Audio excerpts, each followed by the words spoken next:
ng Metro Manila Development Authority o MMDA ang No Contact Apprehension Policy o NCAP sa Metro Manila. Sa ang ilang mga dokumento ay peke. Hindi rin legal ang employment na ipinangako sa kanila. Sa mata ng batas, mananagot ang sangkot at may sala. Dahil sa bawat paglabag, may karampatang parusa.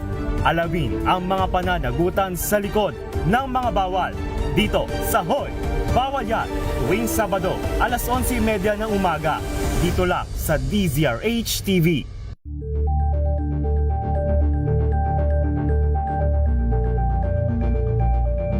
We've got you covered. From the hottest hits, exclusive interviews, kilig to the bones fan meet experience, and hataw performances of your favorite stars. Saturdays, 12 noon, dito lang sa DZRH TV.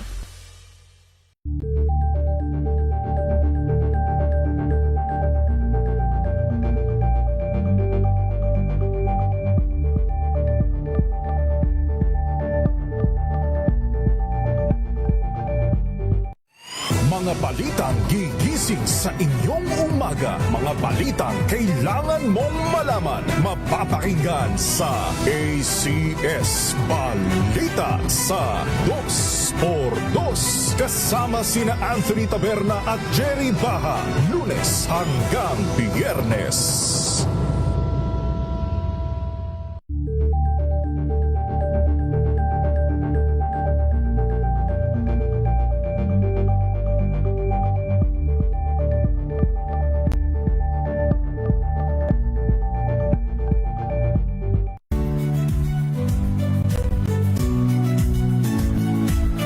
Magandang araw mga kaibigan. Ito po ang inyong balerina ng bayan, Lisa Makuhay Lizalde, na nag-aanyaya sa inyong samahan kami at ang aming mga espesyal na panauhin para sa kalahating oras ng masayang kwentuhan sa aming programang Art to Art, kung saan ang usapang sining at kultura ay para sa lahat. Huwag kaliligtaan, tuwing linggo, alas 3:30 ng hapon, dito lamang sa DZRH Radio, DZRH TV, at via online streaming.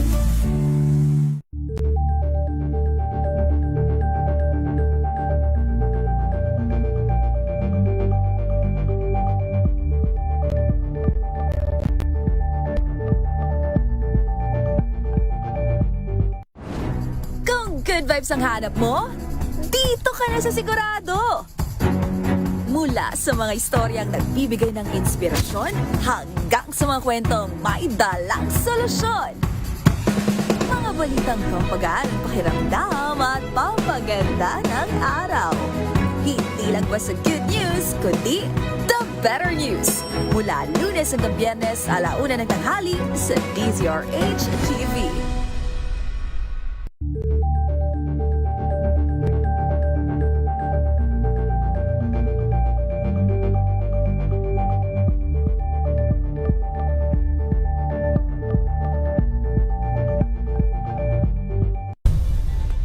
Nagsimula sa pangarap hanggang sa maabot ang tagumpay.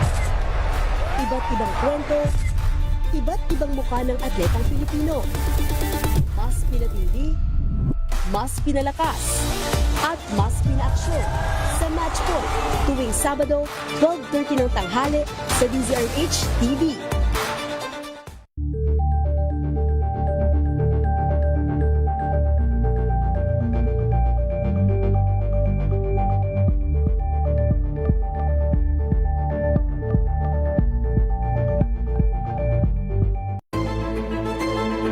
Pakikinggan ang bawat panig.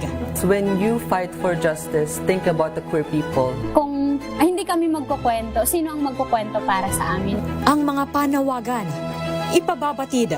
Hindi talaga ito masusing pinag-aralan ng gobyerno. The women who are beaten and abused. It's time to listen to their voices. Tunghayan ang iba't ibang boses, mga kwento mula sa iba't ibang anggulo. Dito lang sa Point of View. Mapapanood tuwing linggo, alas 12 ng tanghali sa DZRH TV.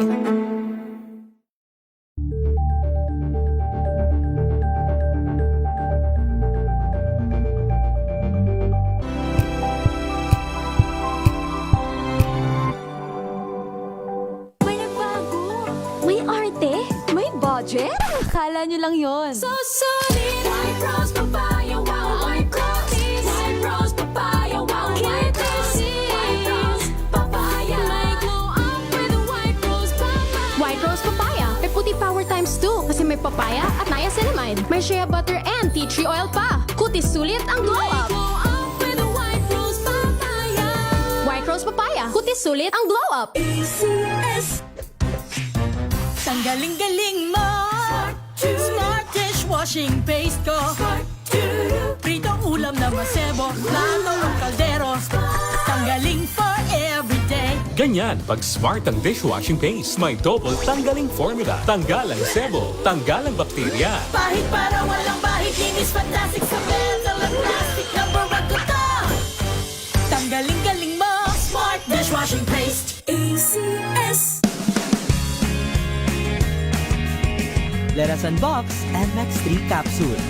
Each box has 60 vegetable capsules that tested and proven to help reduce pain discomfort. 2 capsules daily with a healthy diet and exercise. MX3. Tunay, natural, at original. Mahalagang paalala, ang MX3 capsule ay hindi gamot at hindi dapat gamiting panggamot sa anumang uri ng sakit. Wow, ang saya. Isang barangay na labada, puro mancha pa. Goodbye, pahinga. Mommy, isang laba lang yan sa Pride Bar Blue. May powerful stain-away enzymes na malupit sa dunit mancha. At di masakit sa kamay. Isang laba lang yan. Hello, pahinga. Hello, Pride Bar Blue. ACS. Sa puso ng kalikasan, natatangi ang prutas ng mangosteen. Ito ay nagtataglay ng antioxidant compounds na alpha, beta, at gamma mangosteen. Ang MX3 capsule ay isang food supplement na gawa sa natural na mangosteen. Ito ay tested and proven to help avoid knee joint pain discomfort para iwas-iwas sa sakit with long-term supplementation 2 capsules daily. MX3 capsule. Tunay, natural, at original. Mahalagang paalala, ang MX3 capsule ay hindi gamot at hindi dapat gamiting panggamot sa anumang uri ng sakit. Amoy forever. Amoy LQ. Amoy New Caleb Berry Blooms. Amoy kala, amoy good vibes. Sa lahat ng bagay, simula pa lang, siguraduhing max protection na. Kasi pag kulang ang proteksyon, baka madaling masira. Sa ngipin, dapat may max protection din. Max sa alaga ng Unique Toothpaste. With Max Protect Formula, helps stop cavities before they start, while keeping breath fresh. Try Unique Maximum Fluoride Protection. Para max sa alaga, max protektado. ACS. Amoy forever. Amoy LQ. Amoy New Caleb Berry Blooms. Amoy kala, amoy good vibes. Tinesting. Sinuri. Siniyasan. Ang resulta? Super effective ang Shield sa pagpatay ng bakterya at virus. Shield Antibacterial Soap. Believe ang mga eksperto sa Philippine Nurses Association. At si Mami. Tiwala ako sa Shield. Shield Antibacterial Soap. Napatunayang mabisa. Ang mga nurse, tiwala. ACS. Amoy forever. Amoy LQ. Amoy New Caleb Berry Blooms. Amoy kala, amoy good vibes.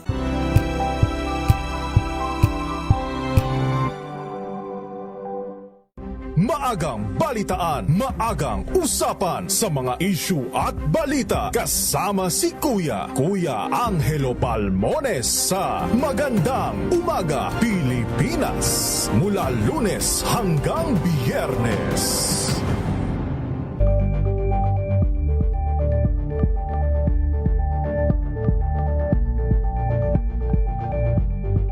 Alamin ang mga maiinit na isyung pambayan, mga balitang kailangan mong malaman, usapin sa pamahalaan, politika, ekonomiya at kabuhayan. Ito ang mga dapat mong malaman, pakialaman at pag-uusapan dahil kayo ang tinig ng mamamayan dito sa Damdaming Bayan.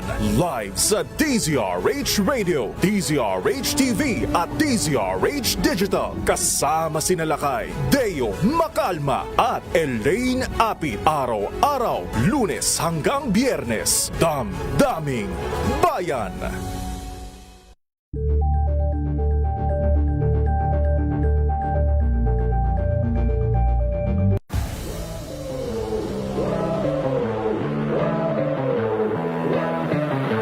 Champion tayo this year. Pero after natin, the day niyan, after nun, di ba, competition, kinabukasan din na tayo champion. Ito yung pinakamagandang thing po ng NU po is yung pressure po. Kumbaga, ginagawa naming privilege po. Laging sinasabi ng coaches, di na kayo champion after ng competition. So, ang nangyayari po, parang dahil nga focus kami sa team, focus kami sa journey namin and yung story na, kasi kada season po iba-ibang storya. Hi, I'm BG. Hi, I'm Monmon. Hi, I'm Coach Nikki. And we are the NU Pep Squad. And we are inviting you guys to watch our interview in Matchpoint. Mabuhay ang atletang Pilipino!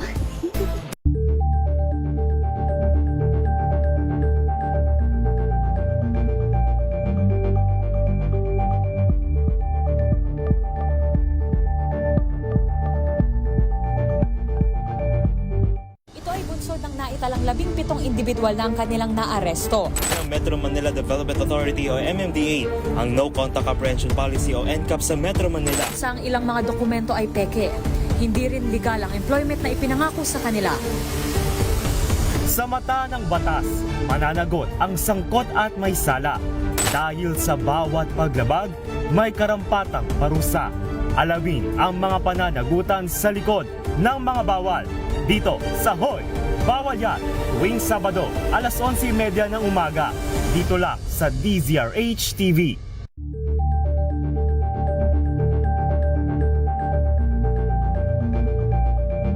We've got you covered.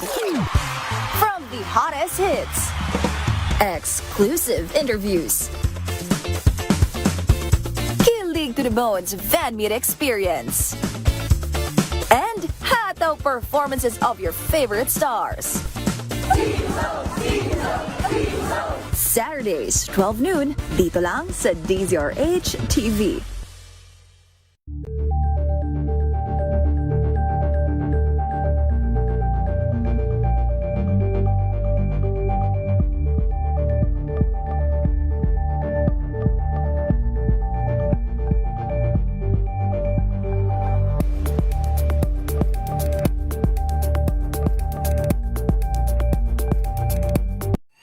Mga balitang gigising sa inyong umaga. Mga balitang kailangan mong malaman. Mapapakinggan sa ACS Balita sa 2x2.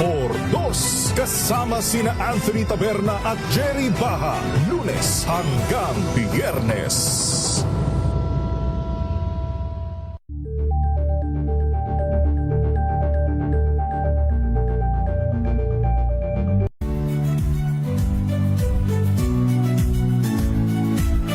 Magandang araw mga kaibigan. Ito po ang inyong balerina ng bayan, si Lisa Makuhay Lizalde, na nag-aanyaya sa inyong samahan kami at ang aming mga espesyal na panauhin para sa kalahating oras ng masayang kwentuhan sa aming programang Art to Art, kung saan ang usapang sining at kultura ay para sa lahat.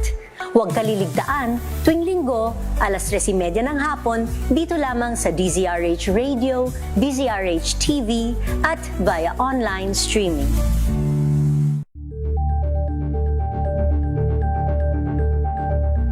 Balita, rapido, hataw, balita.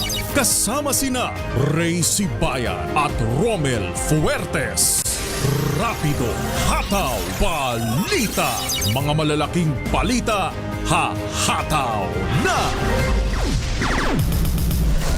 Rapido, hataw, balita. Magandang hapon ho, Luzon, Visayas, Mindanao. Sa ating pong Rapido Hataw Balita ngayong pong hapong ito mga kaibigan ng Martes at 3 sa buwan ng Pebrero taong 2026. Sa ating pong headlines, tamang engineering standard sa paggawa ng farm-to-market roads pinatitiyak ni Pangulong Ferdinand Marcos Jr. Tourism Secretary Frasco ginisa sa kanyang mukha na nakikita sa tourism promotions. Usapin ng sufficiency in substance sa impeachment complaint laban kay Pangulong BBM. Bukas daw po nakatakdang desisyonan. Molinido killing. Idiniklarang case closed na ng Department of Interior and Local Government. Pulis na mister ng pinatay na Lady Cap isinailalim sa restrictive custody, hindi pa absuelto ayon sa kalihim ng DILG. Zalvico uuwi sa Pilipinas pag wala ng peligro at walang alok na restitution ayon sa kanyang abogado. Siya pa nag-set ng kondisyon. Ang galing. Wow. Isa namang driver sinaksak ng nakasuntukan, patay sa Alangalang, Leyte. At sa security guard natagpuan patay sa Mariveles sa Bataan. Rapido, hataw, balita. Ano po mga lingkod sa pagbabalita, sina Ray Sibayan at Romel Fuertes para sa DZRH Una sa Pilipinas. Una sa Pilipino. Sa ating mga balita, case closed na ang pagpatay kay Police Senior Master Sergeant Diane Marie Molienido at ang kanyang anak na si John Ismael Molienido. Ayon po yan mismo kay Secretary John Vic Remulla ng Department of the Interior and Local Government. Kasunod po ito ng pagkakaresto sa 4 na suspect na itinuturong na sa likod ng naturang karubal-dumal na krimen. Idinitalya naman ng kalihim ang mga natuklasan ng pulisya sa investigasyon. Ayon po sa investigasyon, pinatay daw po ang maginada naman sa halagang 450,000 pesos na hawak nito na pinagbentahan ng isang Toyota Innova. Kinumpirma rin ni Remulla na namatay si Diane sa tama ng bala sa kanyang ulo, habang binawian naman ng buhay ang anak na si John Ismael dahil po sa paggapos at pananakal ng isang plastic bag sa kanyang leg.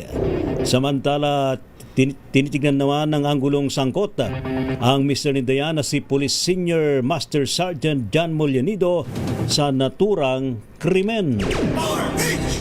Sinisilip na din ng National Bureau of Investigation ang posibilidad na nagtatago ang puganteng gaming tycoon na si Atong Ang sa mga kasino at hotel. Ayon kay NBI Acting Director Attorney Lito Magno, bine-verify at ina-action na naman ng ahensya ang lahat ng impormasyong maaaring makapagturo sa kinaroroonan at pinagtataguan ng negosyante. Kabilang na ang pagpapadala ng operatiba sa mga itinimbreng lugar at magkakasama ng follow-up operation kapag napiyak ang naturang impormasyon. Ito ang naging sagot ni Magno nang tanungin kung may impormasyon ng NBI sa posibilidad na sa mga dating pinupuntahang kasino o hotel magtatago ang puganting si Atong Ang. Kinukumpirma naman ng DILG ang hindi pa na-verify na impormasyong nakapusilit na sa Cambodia si Atong Ang na may patong sa ulo na 10 milyong pisong reward. Matatawa sinabi ng whistleblower na si Julie Patidongan na nag-hire umano ang businessman ng mga pulis para dukutin at patayin ng mga sabongerong nahuling nandadaya. Rapido, hataw, balita. Wala pa natatanggap na termination ng Independent Commission for Infrastructure ICI mula kay Pangulong Ferdinand Marcos Jr. kahit na sinabi pa ni Senadora Amy Marcos na lulusawin na ang naturang komisyon. Subalit sabi sa DZRH ng isang opisyal ng ICI, kung sakali daw pong matapos ng Independent Commission, ipagpapatuloy pa rin ang papel ng Technical Working Group ng naturang ahensya o ng ahensya ng gobyerno na itatalagang mga ngasiwa sa flood control projects at iba pang kaugnay naman ng proyekto.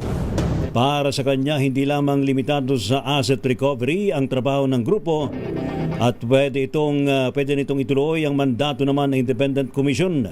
Kabilang po ang pag-aayon ng asunto laban sa persons of interest na sangkot sa anomalya at pagrekomenda naman ng mga polisiya o pagrepaso sa mga batas para maiwasan na maulit ang kaparehong katiwalian. Ipinagtanggol ng mga senador na kasapi ng mayorya ang deklarasyon na apin ang West Philippine Sea.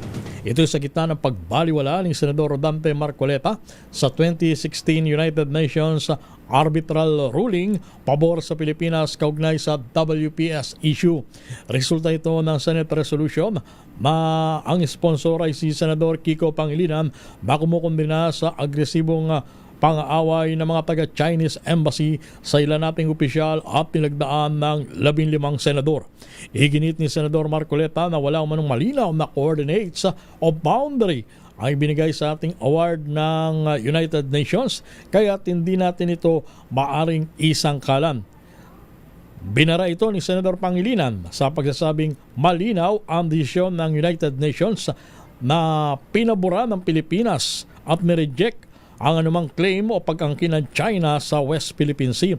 Kinwestiyon din ni Senate President Vicente Tito Soto III kung mayroon bang coordinates ang 9 o 10 dash line claim ng China sa WPS. Ipinaalala naman ni Senate Majority Leader Migs Zubiri na ipinasara noon ni dating Senador Francis Tolentino ang Philippine Archipelagic Sea Lanes Act at Philippine Maritime Zones Act na nagpapatunay at nagpapatibay sa claim ng Pilipinas sa WPS. Samantala, kukunin naman ng Department of Public Works and Highways ang pinakamalalaki at respetadong kontratista sa bansa para ayusin ang Maharlika Highway. Ayon po kay DPWH Secretary Vince Dizon, ito ay para matiyak na mabilis, matibay ang pagkakagawa ng rehabilitasyon ng highway. Kasunod po ito ng direktiba ni Pangulong Ferdinand Marcos Jr. na matapos ang pagkukumpuni sa Maharlika Highway sa loob daw ho ng 2 taon. Inagba ng kalihim na hindi na raw po kukuha ang ahensya ng maliliit na kontratista at ang mga kilalang kontraktor na lamang ang kukunin para sa pagsasaayos ng anyay economic backbone ng Pilipinas. Patuloy na binabantayan ng DOST Pag-asa ang low pressure area sa labas ng Philippine Area of Responsibility. Ulit ito namataan sa layong 1,110 kilometro mula sa silangan ng northeastern Mindanao. Ayon sa Pag-asa, mayroon na itong mataas na tsansang mag-develop bilang isang bagyo kung saan tatawagin itong Bagyong Basyang. Sa ngayon, wala pa itong direktang epekto sa bansa, pero pinaggandalan ng Pag-asa ang mga taga-Visayas at maging ang taga-Mindanao. Posible ito magdala ng mga pagulan at malalakas na hangin sa Visayas, Caraga, gayon din sa Davao Region at Northern Mindanao hanggang sa darating na weekend. Rapido, hataw, balik. Sa rapido ho ng mga report, Pangulong Ferdinand Marcos Jr. pinatitiyag sa Department of Agriculture na nasusunod ang wastong engineering standard sa paglalatag ho ng farm-to-market roads. Ating alamin sa report ni RH14 Let Narciso Mislet. Ray Romel, kinababantayang maigi ni Pangulong Ferdinand Marcos Jr. ang mga ginagawang proyekto ng gobyerno para matiyak na matatapos ito sa tamang oras. Kaugnay nito iniutos rin ng Pangulo sa Department of Agriculture na tiyaking mataas ang kalidad ng mga gagawing farm-to-market roads. Ayon kay Palace Press Officer Pierre Castro, bilin ni Pangulong Marcos na dapat nasusunod ang wastong engineering standard sa paggawa ng nasabing mga kalsada. Kamakailan na inilunsad ng DA ang Transparency Portal o FMR Watch na magagamit para masubaybayan ang mga proyekto mula sa proposal hanggang sa makumpleto. Pinaglaanan ng 33 billion pesos na budget ang farm-to-market roads ngayong taon para sa konstruksyon ng higit 2,300 kilometrong mga kalsada sa buong bansa. Sabi ni Jose Castro, nais ng Pangulo na maramdaman ng mga magsasaka at mangingisda ang benepisyo ng mga proyektong ito sa pamagitan ng mas mababang production. Ito si Let Narciso para sa DZRH. Una sa Pilipinas, una sa Pilipino. Tourism Secretary Cristina Frasco ginisa kung bakit ang kanyang muka ang nakikita sa mga tourism promotions ng gobyerno. Ibalita mo yan RH number 28, Raymond Taas. Paring Raymond. Paring Romel, nagisa si Secretary Cristina Frasco ng Department of Tourism sa hearing ng Senate Committee on Tourism dahil ang kanyang mukha ang nakikita sa mga tourism promotion materials kaysa sa mga tourist destination sa bansa. Harapang ipinakita ni Senator Raffy Tulfo sa kalihim ang mga reklamo ng ating mga kababayan na nakarating sa kanyang opisina. Sabi ni Tulfo, hindi lang sa Pilipinas ang reklamo kundi pati sa abroad. Nagpakita pa ito ng mga halimbawa ng mga larawan. Sagot ni Secretary Frasco, may nangyari sa abroad na ginamit ng local tourism office ang kanyang larawan na wala siyang paintulot. Ngunit ang inamin niya ay ang nasa larawan ay nasa Lake Cebu sa South Cotabato. Narito si Senador Raffy Tulfo. What I'm saying is, yung presence mo doon, yung sa picture na yan, it doesn't fit in sa taste ng mga Pilipino na nakakita po niyan. Kaya nga po binabash po kayo. Hanggang sa pumunta po sila sa action center ko para magreklamo. Nung malaman nila magkakaroon ng hearing ng ganito, they came to my office and they told me na ito yung baka pwede may iparating sa Department of Tourism. That's why I'm trying to voice it out today here in the hearing. Okay. So, kasi ang nangyari, ma'am, ang dating daw sa kanila parang pinopromote mo yung sarili mo versus dapat yung Pilipinas ang pinopromote mo o yung mga probinsya ang pinopromote mo versus you promoting yourself. Dito sumagot si Secretary Frasco na ginagawa lang niya ang kanyang magagawa para i-promote ang turismo sa Pilipinas. Wala umunong batayan ang mga batikos sa kanya na mas inuuna ang sarili na i-promote kaysa sa mga tourist destination sa bansa. Dahil wala umano itong ambisyon na tumakbo sa national position sa taong 2028. Sinopla siya ni Senator Raffy dahil hindi galing sa kanyang akusasyon na siya ay kakandidato sa national position sa susunod na halalan. Narito ang bahagi ng pagdinig ng Senate Committee on Tourism na pinamumunuan ni Senator J.B. Ejercito. I'm grateful that you have brought these matters to light. But since I have the floor, I would just like to reiterate my position that I have tried to be as present as possible in our destinations and for our stakeholders. That is the extent of the duty that I have exercised and nothing more. I have no national ambition. I'm not running for any national position. And therefore, any accusation of self-promotion would fall flat because I am not running for any national position in 2028. And therefore, there would be no reason for me to promote myself. I'm sorry, ma'am. I'm not saying that you're running. Don't put words into my mouth. I'm just saying that what I'm saying is, yung po nakakalata yung mga tao na parang pinopromote yung sarili mo for whatever reason. Now, also, ma'am, compared to other countries like Vietnam, Korea, Malaysia, Japan, hindi niyo po nakikita yung mukha ng mga secretaries ng Department of Tourism nila doon eh. Wala. Never ka makita sa tourist materials ng kahit anong bansa na banggit ko, yung kanilang Secretary of Tourism, pinopromote yung mga muka ng mga pictures nila. Ang bahagi ng hearing kanina ng Senate Committee on Tourism. Ito si RH28, Raymond Taas para sa DZRH, una sa Pilipinas, una sa Pilipino. Thank you. Salamat, Lakay Raymond. Samantala, usapin ng sufficiency in substance sa impeachment complaint laban kay Pangulong BBM, abay bukas na rin po nakatakdang desisyonan ng House Committee on Justice. Report mula kay RH12, Milky Rigunan. Milky. With Romel, nabigo ang House Justice Committee na pagpasahan kung sufficient in substance ang unang impeachment complaint laban kay Pangulong Bongbong Marcos. Ayon kay Batangas Representative Servil Luistro, chairman ng komite, humingi ng panahon ang mga miyembro na pag-aralan ang mga naging pagtalakay kung sufficient in substance ang impeachment complaint na isinampa ni Attorney Andre De Jesus. Sabi ni Luistro, bukas tatalakayin muna lang ng umaga kung sufficient in substance ay kalawang impeachment complaint laban sa Pangulo na isinampa ng bayan at iba pang mga grupo. Sa mga nagmanifest, bagamat maaga pa para husgahan, kinaya ng ilang mambabatas na insufficient in substance umano ang ilang grounds ng articles of impeachment. Pinuna ni Representative Leila De Lima ng mamayang Liberal Party List sa usapin ng droga, wala daw direktang makapagpapatunay na adik umano ang presidente. Ang terminong ginamit ni De Lima, it's a conclusion, not a factual allegation. Narito si Representative Leila De Lima ng mamayang Liberal Party List. Another is by being silent, sabi sa complaint. By being silent on his drug addiction, PBBM betrayed the public trust.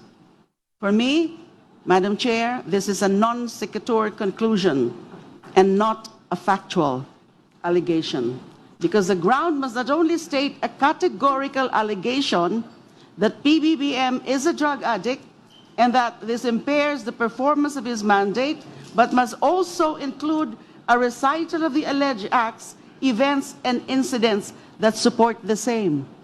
How do they say, or how do they know, or why do they claim that it impairs his judgment? So that's again my view. Again, this second ground is insufficient in substance. I so submit. Thank you, Madam Chair. Ang naging pahayag ni Representative Leila De Lima ng mamayang Liberal Party List, samantala sabay na didesisyonan ng komite bukas ang sufficiency in substance na ikalawang impeachment complaint na isa ng panaman ng Makabayan Block. Ako si New Craig nagulat para sa DCRH, una sa Pilipinas, una sa Pilipino. Samantala, polis na mister ng pinatay na Lady Cop sa Quezon City isinailalim sa restrictive custody. Hindi pa absuelto ayon kay DILG Secretary Remulla. Ibalita mo yan, RH number 52, Edniel Parosa. Edniel. Lakay Ray at Lakay Romel, nilinaw ng otoridad na hindi pa absuelto ang dating mister ni Police Senior Master Sergeant Dian Marie Moldenido sa kaso ng pagpaslang o double murder sa nasabing pulis at kanilang 8 anyos na anak. Ito kahit inatras ng pamilya ng biktima ang kaso laban kay Police Senior Master Sergeant Dian Moldenido na aktibo ring miyembro ng PNP, partikular dito sa NCRPO. Sa pulong balitaan dito sa Campo Crame, sinabi ni Interior Secretary John Vic Remulla na inilagay muna sa restrictive custody ang lalaking Moldenido ay tinuturing pa rin person of interest. Kinwestiyon kasi ng kalihim kung bakit nagdesisyon si Moldenido na ipakremate agad ang mga labi ng binaril na asawa, maging ang kawalan umano niya ng remorse sa nabanggit na insidente. Pakinggan natin ang kalihim. Imbis na subject sa autopsy ay pinakremate kagad kasama ang suot na damit. At kung tinatanong yung jam kung anong involved niya, wala siyang remorse. Ayon kay Police Major General Anthony Aberin, Director ng NCRPO, inasuhan din ang obstruction of justice ng Police Regional Office 3 si Moldenido dahil sa kanyang naging aksyon. Pero maliban sa mister ng biktima, na-inquest na rin ang 4 na primary suspect sa krimen. Kinabibilangan itong si Pia Katrina Panganiban, ang car sales agent na nagka-interes umano sa pera ng biktima. Asawa niyang ex-policeman na si Christian Suarez Panganiban, na kasamang nagbalot ng plastic sa anak ni Moldenido na si John Ismael, kasabwat na mag-asawa na si Hill Valdemoro D at kapatid ng dating polis na si Maribel. Dinala silang lahat sa Campo para saglit na iharap sa media, pero hindi na sila pinagsalita pa ng Philippine National Police. Ako si Edniel Parrosa, nag-uulat para sa DZRH. Una sa Pilipinas, una sa Pilipino. Thank you, salamat Edniel. Zaldico, uuwi daw ng Pilipinas. Uuwi raw dito sa Pilipinas kapag wala ng peligro. Walang alok na restitution ayon po sa kanyang legal counsel. Ating alamin sa report ni RH15, Giselle Ricafort. Miss Giselle. Lakay Ray, iginiit ng kampo ni resigned Congressman Zaldico na uuwi siya sa Pilipinas kung wala ng peligro o banta sa kanyang buhay. Ayon sa abogado niyang si Atty. Ruy Rondain, nakakausap na noong isang araw lamang ang dating kongresistang magbabalik bansa naman daw para linisin ang kanyang pangalan. Kasabay nito, sinabi ng legal counsel na walang alok na restitution o pagbabalik ng ill-gotten asset ang kanyang kliyente dahil wala naman umano itong ninakaw. Mismong si Ko, sabi ni Rondain, ang nagkumpirma rin sa kanya na wala siyang ipinadalang sinuman para makipag-usap kay Ombudsman Boying Remulla. Idiniin ng abogado na tumutulong si Ko sa bayan, kaya nga siya naglabas sa mga video statement pero hindi naman daw ito pinapansin ng gobyerno. Una rito, sinabi ni Remulla na ilang tao na yung nakausap niya at nagsabi na nais umanong makipagdialogo ng former congressman. Ipinasabi umano niya kay Ko na magbalik muna ng bilyones na nakaw mula sa mga proyekto sa flood control para ipakitang seryoso siya na makipag-usap sa pamahalaan. Ito si Giselle Ricoport para sa DZRH, una sa Pilipinas, una sa Pilipino. Samantala, Pilipinas, sinisilip naman ng mga posibleng collaboration kasama ang MWADA Development Association para sa kapakanan ng mga kababaihan sa Saudi Arabia. Ibalita mo yan, RH number 4, Ms. Karen O. Young. Yes, kasamang Romel, kasamang Ray, masusing sinisilip ng Embahada ng Pilipinas sa Saudi Arabia ang posibilidad ng kolaborasyon sa pagitan ng Pilipinas at ng MWADA Development Association kung saan layunin nito na mapabuti ang kapakanan ng mga Pilipinong kababaihan at kanilang mga anak na naninirahan sa Kingdom of Saudi Arabia.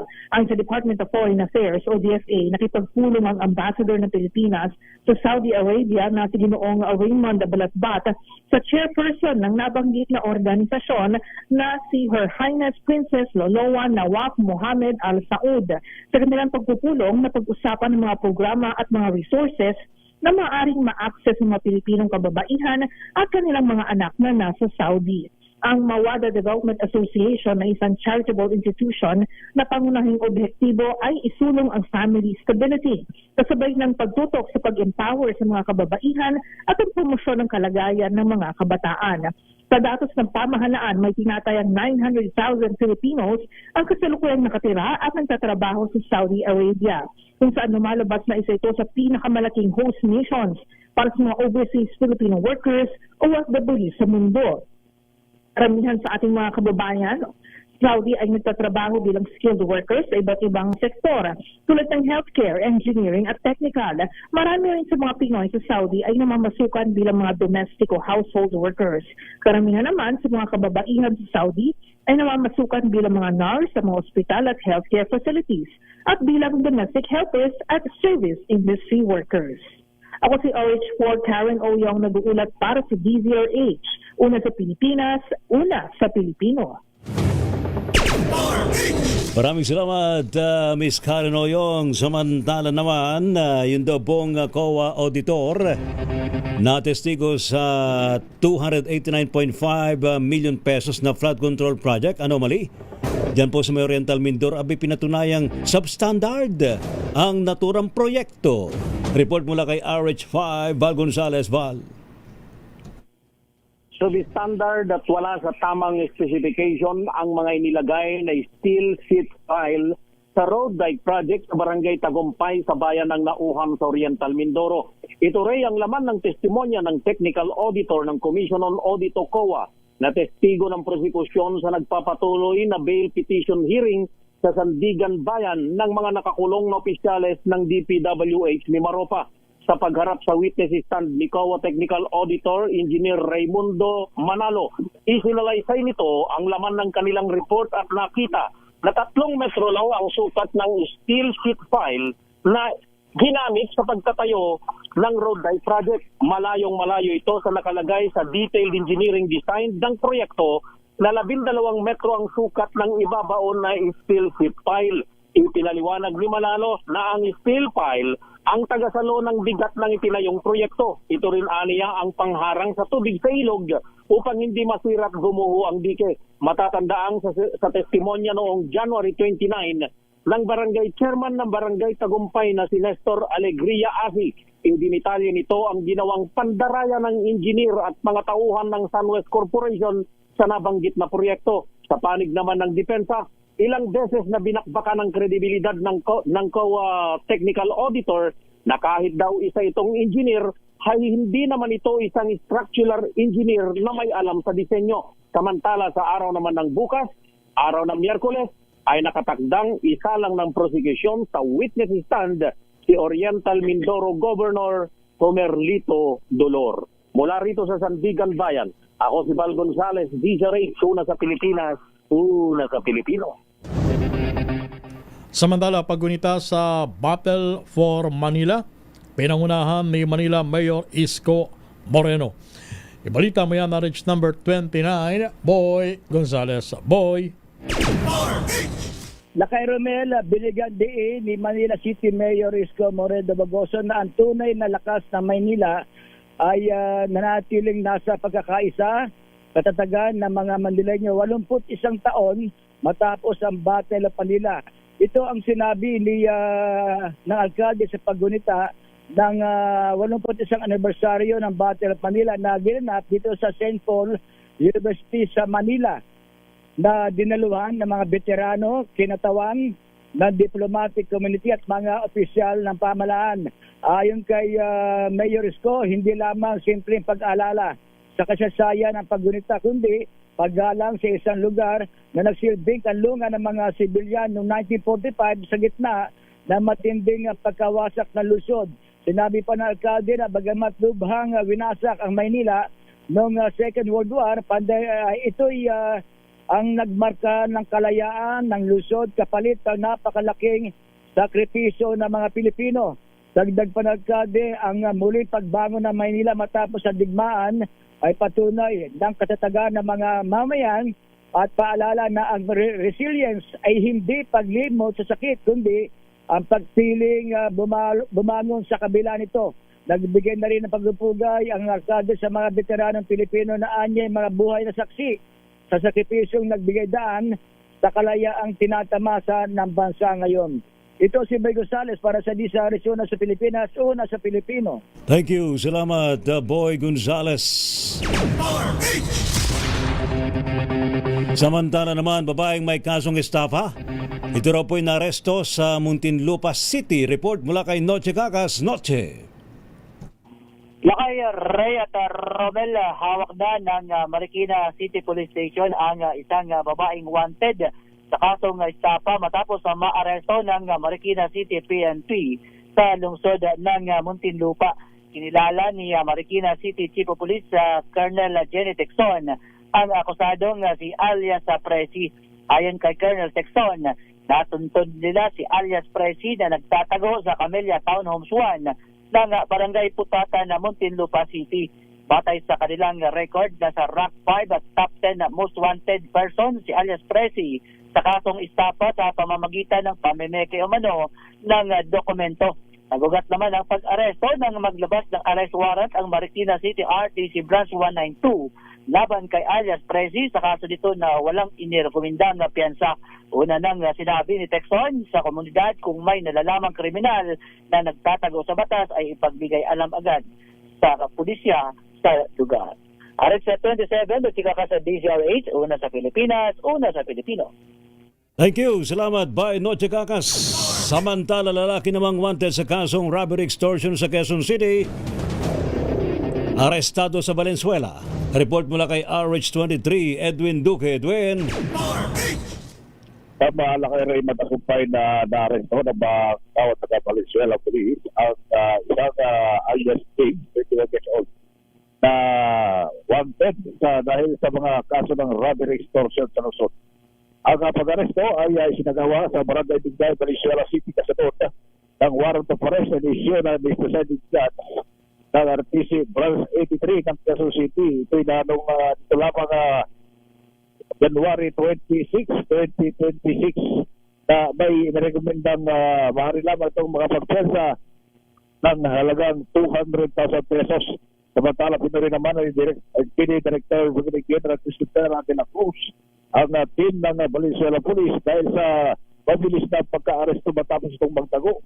Nasa kustodya na ngayon ng facilities ng Valenzuela suspect at nakatakda itong turnover sa Quezon City. Aresto de 3, Edwin Duque, nagulat sa Rachel sa Pilipinas, una sa Pilipinas. Thank you. Maraming salamat, Edwin Duque. Rapido, hataw, balita.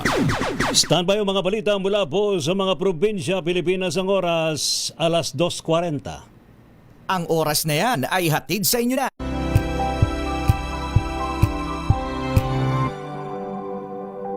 Hello, Washi! Laundry day na naman! Yay! Anong meron? Mancha ng chocolate, putik, may libag pa! Kaya natin yan! With Pride Washing Machine Detergent, may triple stain-away formula. Tanggal ang makapit, madikit, at malupit na dumit mancha. Kaya easy-easy ang labada. Mula noon hanggang ngayon! All you need is pride! All you need is pride! ACS!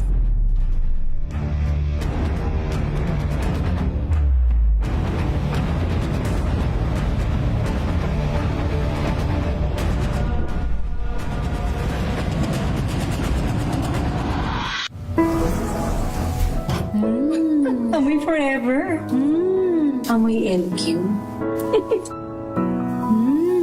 Amoy New Cala Berry Blooms. Amoy Cala, amoy good vibes. Jiggy Manikad po. Bilang isang broadcaster, mahalaga sa akin ng tamang impormasyon sa lahat ng bagay, kahit sa kape, mapanuri ako. Kaya dito ako susubukan ng MX3 Coffee. Ito'y low acid, cholesterol free, at may vitamin C plus calcium. Sigurado ako sa MX3 Coffee. Dito ako bilib.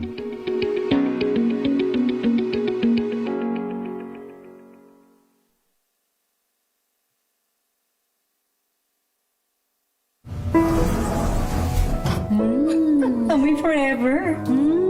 Amoy LQ.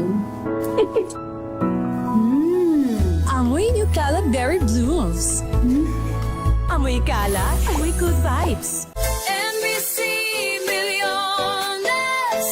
NBC Milliones! Mamimigay na naman kami dito sa MBC ng 1 million pesos! Sa isang malinis na papel, ilagay ang iyong name, age, address, phone number at pirmahan. Ipasok sa loob ng isang white legal-sized envelope. Kalakip ang alinman sa mga required proof of purchase o POP. At sa labas ng envelope, ilagay ang MBC Milliones 2026, ang POP na ginamit at ang MBC station na iyong sasalihan. Ihulog ang iyong entry sa mga drop boxes na matatagpuan sa MBC station sa inyong lugar. DZRH, Love Radio, Yes FM, Easy Rock, Aksyon Radio. Pagkakataon na manalo ng hanggang 1 million pesos sa Grand Draw at libo-libo pa in cash prizes sa 10 weekly draws sa mga MBC stations nationwide. Dito sa MBC Milliones 2026. Sali na! MBC Milliones is brought to you by Pride Detergent, Smart Dishwashing, Shield Bath Soap, Unique Toothpaste, White Rose, Charm Fabcon, Star Wax Floor Wax, San Miguel Pale Pilsen. See posters or visit our Facebook page for more details. Promo period is from January 10 to March 27, 2026. DTI Fairtrade Permit Number FTEB 244864, Series of 2025. Drink responsibly. Amoy forever. Amoy LQ. Amoy New Cala Berry Blooms. Amoy Cala, amoy good vibes.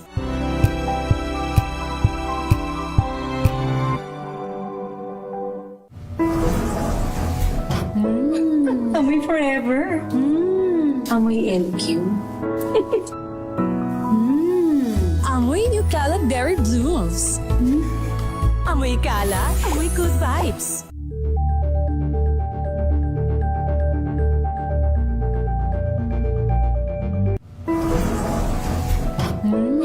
Amoy forever. Amoy LQ. Amoy New Cala Berry Blooms. Amoy Cala, amoy good vibes.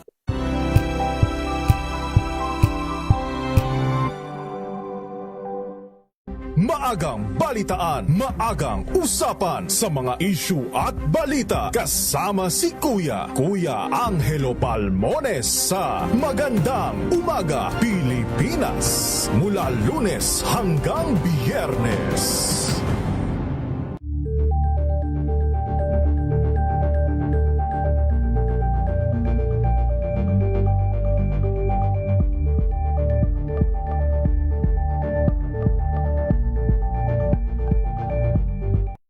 Alamin ang mga maiinit na isyung pambayan, mga balitang kailangan mong malaman, usapin sa pamahalaan, politika, ekonomiya at kabuhayan. Ito ang mga dapat mong malaman, pakialaman at pag-uusapan dahil kayo ang tinig ng mamamayan dito sa Damdaming Bayan.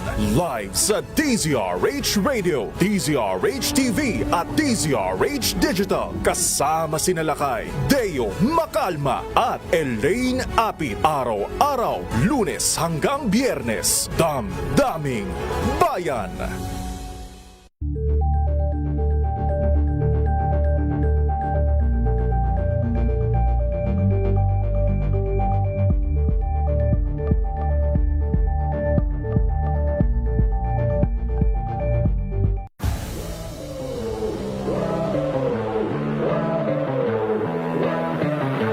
Champion tayo this year. Pero after natin, the day niyan, after nun, di ba, competition, kinabukasan din na tayo champion.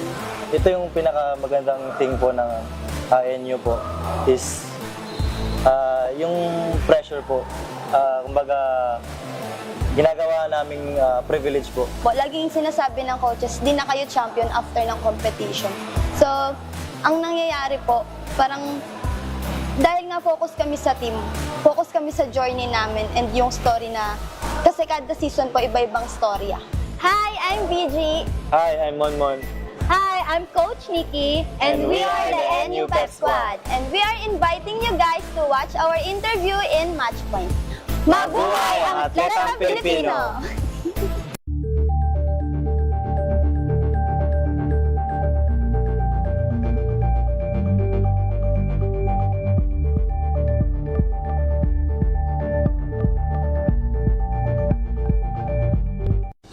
Ng naitalang 17 individual na ang kanilang naaresto. Metro Manila Development Authority o MMDA. O mula po sa mga probinsya. Sada Probinsya. Rapido. Hatang balita. Isang driver patay matapos daw ang pagsasaksakin ng nakasuntukan. Diyan po sa may alang-alang Leyte. Report mula kay Jimmy Angay. Jimmy. Isang driver patay matapos pagsasaksakin na nakasuntukan sa bayan ng Alang-Alang Leyte. Kinilala ng PNP biktima si alias Fred, 34 anyos, residente ng barangay San Pedro, Alang-Alang Leyte. Nakilalang sospek na si Olan, 28 anyos, construction worker kabarangay ng biktima. Nangyari sa din alas 11:30 kagabi sa barangay San Pedro, Alang-Alang Leyte. Sa investigasyon ng PNP, ang biktima at sospek nag-away, nagsuntukan. Pagkatapos dito pumasok ang biktima sa kanilang bahay, kumuha ng itak at hinamon ang sospek na armado ng kutsilyo. Pagkatapos nito sinunggaban ng sospek ang biktima at saka pinagsasaksak hanggang sa mamatay. Agad naman naresto ang sospek ng Alang-Alang Leyte PNP personnel. Mula dito sa DYVL Action Radio Tacloban, ito si R32 Jimmy Angay para sa DZRH. Una sa Pilipinas, una sa Pilipinas. Samantala, bangkay na lalaki natagpuan naman sa isang creek sa Bayumbong, Nueva Vizcaya. Alamin natin ang dahilan. RH number 25, Grace Sansano. Manang Grace. Yes, Romel, masusing investigasyon ngayon ang isinasagawa ng mga otoridad sa brutal na pagpatay sa isang lalaki na natagpuan sa isang creek sa barangay Kasat, Bayumbong, Nueva Vizcaya. Nangyari ito noong linggo, pero dahil nga sa insidenteng ito, matindi ang kinakaharap na sama ng loob ng pamilya ng biktima. Ayon sa Chief of Police ng Bayumbong na si Police Major Fernando Bagayan Jr., kinilala nga ang biktima na si Joey Lopez, 48 taong gulang at residente ng Solano, Nueva Vizcaya. Dagdag pa dito, bandang alas 7 nga ng gabi nang i-report ng dalawang residente ang natagpuan nilang duguan at halos hindi na makilalang bangkay sa nasabing creek. Nakita rin doon ang isang bato na may bahid ng dugo na pinaniniwala ang ginamit sa pagpatay dito. Malusin din pagkatira o sugat sa ulo ang pinaniniwala ang ikinamatay nito. Batay sa palaysay ng saksi, pawang mag-aalas 12 ng tanghali at hanggang alauna ng hapon nang makita nila ang isang tricycle na minamaneho ng biktima pumasok sa lugar, sakay ang isang babaeng pasahero. nang mapansin din nila ang isang itim na motorsiklo na minamaneho naman ng isang lalaking nakasuot ng itim na jacket, bonnet at sombrero. Ito ang isa sa mga anggulong tinututukan ngayon ng mga investigador. Malaki ang paniniwala ng biktima na posibleng kilala nito ang pumatay sa biktima. Yan ang ating update. Ito, si RH25, Grace Vera Sonsano, una sa Pilipinas, una sa Pilipinas. Thank you. Salamat, Grace. Samantala, security guard nakitang patay dyan po sa may Mariveles, Bataan. Report mula kay RH37, Danny Kumilang. Danny. Natagpuan ng bangkay ng isang security guard alas 8 ng umaga kahapon nitong Pebrero 2, 2026 sa CQ Libanan, Barangay Mountain View, Mariveles, Bataan. Ang biktima ay kinilalang si alias Ali, nasa hustong gulang security guard at residente na sabing lugar. Ayon sa saksi, huli niyang nakita ang biktima na buhay bandang alas 4 ng umaga habang nahihirapan huminga. Pinayuhan umano niya itong uminom ng gamot bago siya umalis. Pagbalik ng saksi bandang alas 8 ng umaga kahapon, natagpuan na ang biktima na wala ng buhay sa kanyang kama. Agad na humingi ng tulong sa barangay na siyang nagpaalam sa Mariveles Municipal Police Station sa pag-responde ng pulis. Napansin ang mga gamot sa tabi ng kama at walang palatandaan ng pananakit o pakikipaglaban. Ipinalam sa asawa ng biktima na nasa ibang bansa ang insidente. Tumanggi ito sa soko at autopsiya dahil sa paniniwala sa reliyon at pinirmahan ang kaukulang Weber, itinuturing na natural death ang sanhi ng pagkamatay nito. Danny Kumilang, RH37, DZRH, una sa Pilipinas, una sa Pilipino. Isang nurse naman na namatay sa insidente ng pamamaril sa General Santos City, kinumpirma ng PNP na nadamay lang. RH number 19, June, di mautak. Paring June.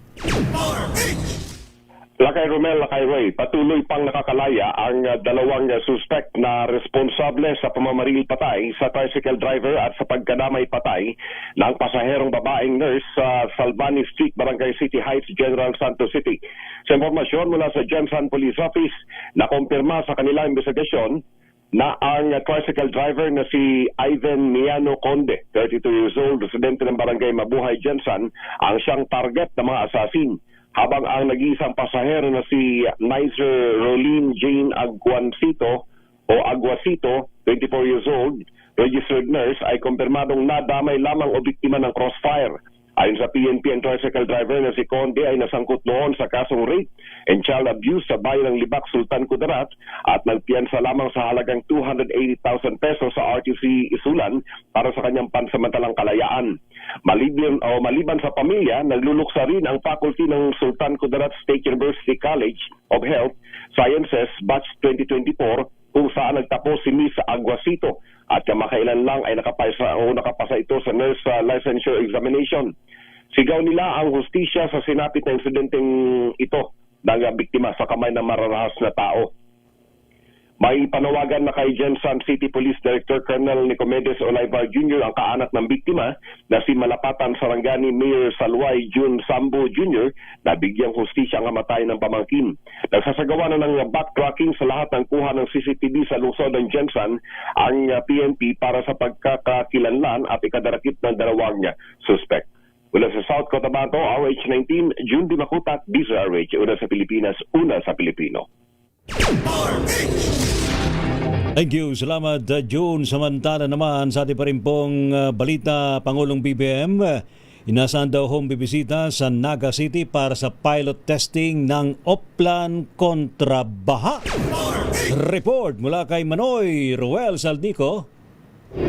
Awampay ni Manoy Roel. Standby, Roel.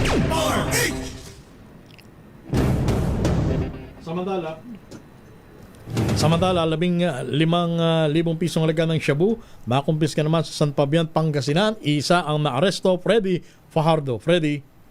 Nasa kustodiya ng San Fabian Police Station ng isang 59 anyos na lalaki may asawa at residente ng barangay Lungos ng nasabing bayan matapos itong maaresto sa iginasang buy-bust operation ng PNP. Batay sa ulat ni Chief of Police Lieutenant Colonel Danilo Perez, tagsagawa ng operasyon ng kanyang mga tauhan sa Drug Enforcement Unit alas 3:58 ng hapon sa barangay Lungos at isang nagpanggap na buyer gamit ang mark money nakabili sa suspect ng isang HL transparent plastic sachet na naglalaman ng shabu, kaya agad itong inaresto. Nakumpiska sa suspect ang mark money at ang illegal na drogang nasamsam dito tumitimbang ng 2.2 grams na may street drug price na 14,960 pesos. Kasong paglabag sa Republic Act 9165, Comprehensive Dangerous Drug Act of 2002 ang kinakaharap ngayon ng suspect. Mula sa Action Radio Pangasinan, ito si Freddy Pajardo, Aris 38, nag-uulat para sa DCRH, una sa Pilipinas, una sa Pilipino. Samantala naman, 7.5 million pesos daw po ang halaga ng shabu. Nakumpiska naman sa isang buy-bust operation sa may Santa Barbara, Iloilo. Report mula sa Action Radio Iloilo, Jocelyn Make. Jocelyn. Umaabot sa 1.1 kilo na suspected shabu na nagkakalaga ng 7.5 million pesos ang nakumpiska sa drug buy-bust operation sa dalawang tulak ng iligal na droga sa barangay Balabag, Santa Barbara. Ayon kay Police Major Daja de Lima, ang hepe ng Provincial Drug Enforcement Unit, downline ng Abantaw Drug Group ang subject na si alias Jaboy na tigaharo sa lungsod ng Iloilo. Sa monitoring ng PDEU, nagsisilbing budigero ng stocks ng illegal drugs si Jaboy. Nahuli rin sa operasyon ang kasama ni Jaboy na si alias Jeff ng Pavia. Sinabi ni Major De Lima na kapag may stocks ng illegal drugs ang grupo mula sa Manila, si Jaboy mismo ang naghahatid nito sa kanyang mga customers sa mga bayan ng Pavia at Santa Barbara. Mula sa Action Radio Iloilo, ito si Jocelyn Make para sa DZRH, una sa Pilipinas, una sa Pilipinas. Wanted, arestado sa Davao de Oro Police. Ibalita mo yan, June Soter ng Action Radio Davao. June. Nadakip ng Davao de Oro Police Provincial Office o DDOPPO sa pamagitan ng First Provincial Mobile Force Company ang isang lalaking wanted sa maraming bilang ng qualified tip sa isinagawang Manhunt Charlie Operation sa Barangay Mayaon, Montevista, Davao de Oro. Isinagawa ang operasyon katuwang ang Montevista Municipal Police Station, Provincial Intelligence Unit, Criminal Investigation and Detection Group at sa Police Station ng Davao City Police Office. Ayon sa kapulisan, ang pag-aresto ay isinagawa batay sa umiiral ng mga warrant of arrest na nilabas ng korte. Agad ay pinalam sa suspect ang mga kasong kinakaharap nito, gayon din ang kanya mga karapatang konstitusyonal. Tiniyak din ng mga otoridad na nasunod ang tamang mga pamamaraan sa pagsilbi ng mga warrant. Kasalukuyan nasa kustodiya ng kapulisan ng suspect para sa kaukulang dokumentasyon at disposisyon. Muling iginiit ng Davao de Oro Police Provincial Office ang kailang patuloy na commitment sa mas pinaigting na pagtugi sa mga taong natatago sa batas upang mapanatili ang kaligtasan at seguridad ng mga komunidad sa buong lalawigan. Ito si June Soter para sa DZRH. Una sa Pilipinas, una sa Pilipino. Samantala, meron naman report si Jane Bantayan mula sa Northern Samar. Jane.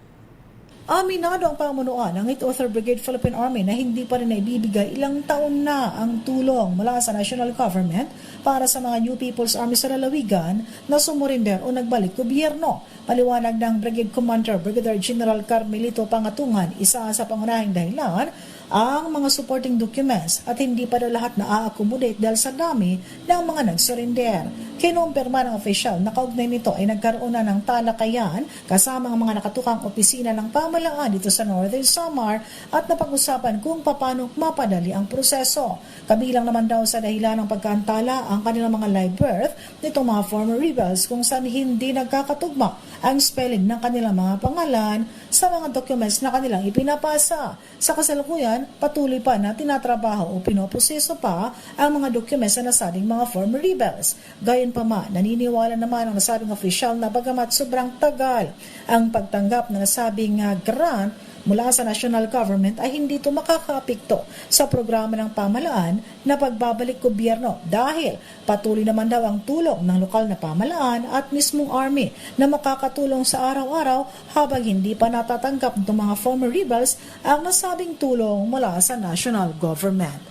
Mula sa Action Radio Katarman, RH34 Jane Galit Bantayan ng DZRH. Una sa Pilipinas, una sa Pilipinas. Rapido, hataw, balita. Salamat po sa matumutok po sa ating balitaan sa Rapido Hataw Balita. Ano po mga lingkod, sina Ray Sibayan at Romel Fertes. Para sa DCRH, una sa Pilipinas. Una sa Pilipino. Pilipinas ang oras sakto, alas 3 ng hapon.